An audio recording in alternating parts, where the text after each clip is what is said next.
నటుడు శ్రీతేజ్ పై కేసు నమోదు.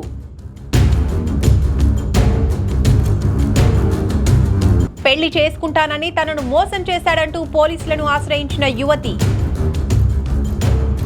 కూకట్పల్లి పోలీస్ స్టేషన్లో కేసు నమోదు.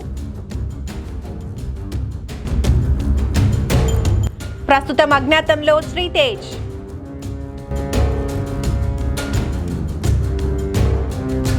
అతడి కోసం పోలీసులు ముమ్మర గాలింపు. గతంలో కూడా ఇలాంటి ఆరోపణలు ఎదుర్కొన్న శ్రీతేజ్.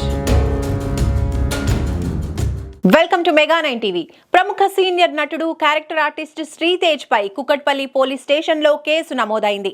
తనను పెళ్లి చేసుకుంటానని మోసం చేశాడంటూ యువతి ఇచ్చిన ఫిర్యాదు మేరకు పోలీసులు కేసు నమోదు చేసినట్టు తెలుస్తోంది. అంతేకాకుండా ఓ మహిళతో అతనికి వివాహేతర సంబంధం ఉందని విషయం తెలుసుకున్న ఆమె భర్త ఇటీవల గుండెపోటుతో మరణించినట్టు కూడా సమాచారం. దీంతో కుటుంబ సభ్యులు మాదాపూర్ పోలీస్ స్టేషన్ లో శ్రీతేజ్ పై ఫిర్యాదు చేశారు. ఈ రెండు కేసులను పరిగణలోకి తీసుకున్న పోలీసులు ప్రస్తుతం అతన్ని అదుపులోకి తీసుకునేందుకు ప్రయత్నిస్తున్నట్టు సమాచారం. అయితే ప్రస్తుతం శ్రీతేజ్ అజ్ఞాతంలో ఉన్నాడని, ఫోన్ కూడా స్విచ్ ఆఫ్ లో ఉన్నట్టు తెలుస్తోంది. దాంతో అతడి కోసం పోలీసులు ముమ్మర గాలింపు చర్యలు చేపట్టారు. ఇకపోతే శ్రీతేజ్ పలు సీరియల్స్ లోనూ కొన్ని మూవీస్ లో క్యారెక్టర్ ఆర్టిస్ట్ గాను నటించాడు.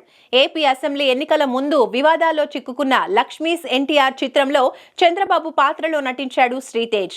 పుష్ప మూవీలో కూడా ఓ చిన్న పాత్రలో నటించాడు. ప్రస్తుతం ఈ వ్యవహారం ఇండస్ట్రీలో హాట్ టాపిక్ అవుతోంది. ఆ మధ్య జరిగిన జానీ మాస్టర్ ఇష్యూ తర్వాత సినీ ఇండస్ట్రీలో వరుసగా ఈ తరహా కేసులు వెంటాడుతూ ఉండటం కొంత కలవరానికి గురి చేస్తోంది.